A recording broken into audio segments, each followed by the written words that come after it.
Good morning. On October the 4th, Pope Francis signed the new Encyclical, Fratelli, Tutti, Brothers and Sisters All. The title draws its name from the title of the admonitions of St. Francis of Assisi, who used these words, Pope Francis says, to address his brothers and sisters and propose to them a way of life marked by the flavour of the gospel. And that gives us a good indication of what the encyclical is about. A proposed path of hope marked by the flavour of the gospel, by the way of love.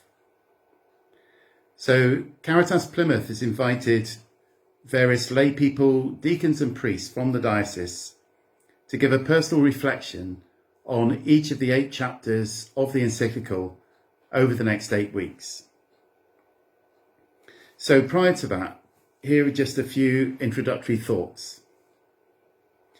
We could say that 3 of Pope Francis's major documents, Evangelii Gaudium, Laudato Si, and this Fratelli Tutti, form a kind of unity which interlink with each other and overlap. The documents together incorporate our relationship with God and the joy of our encounter with Christ and being a missionary church. Laudato Si is the care for our common home, and in Fratelli Tutti, our care for one another, or the common good. Now, Pope Francis quite likes using the word common, doesn't he? Like, we're all in this together sort of thing. So the way of social friendship and fraternity. And at the heart of Fratelli Tutti is the parable of the Good Samaritan.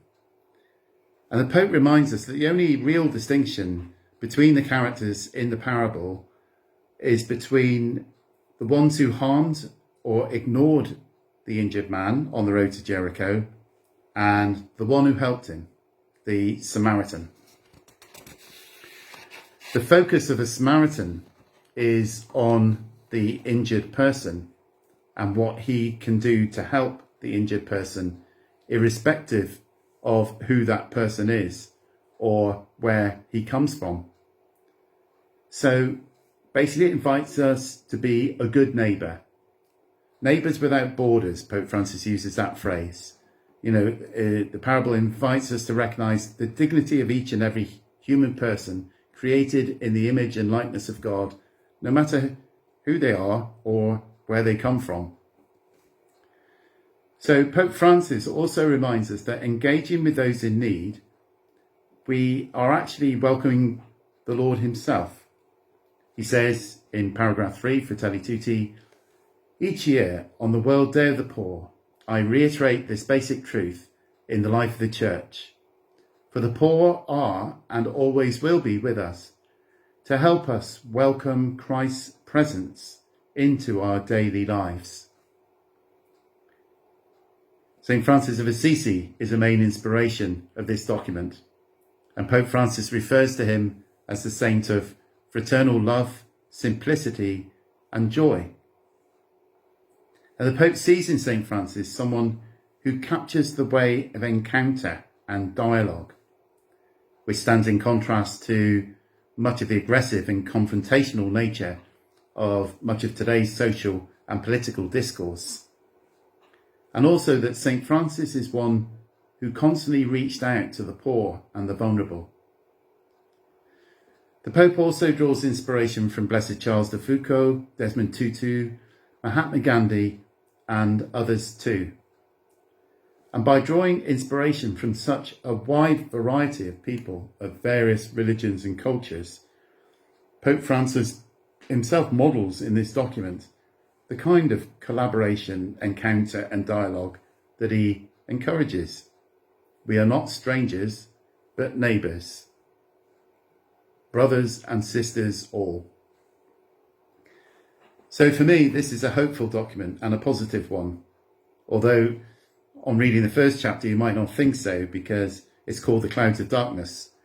And Pope Francis, honestly confronts and spells out some of those things in our society which undermine the dignity of the human person and the sense of belonging to one family.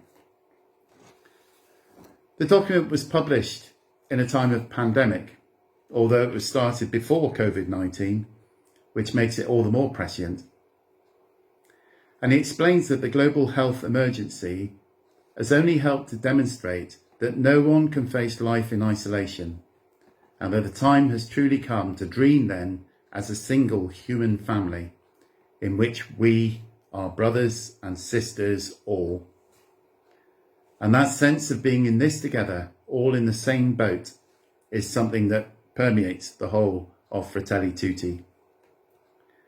So as we will see in our videos over the coming weeks, Pope Francis goes on to propose a path of hope, where we recover the sense of belonging to one human family and having a special concern for those in need, and begin to develop a common vision based on fraternity and social friendship. Especially in a time of crisis and pandemic, the temptation is to batten down the hatches and wait for it all to blow over. I know I feel like that sometimes. But the words of Pope Francis in Fratelli Tutti remind us that this is not the way of Christ. We have good news to share. We have been called and sent by Jesus and gifted with the Holy Spirit to share the good news, and how much the world needs to hear good news. God bless you.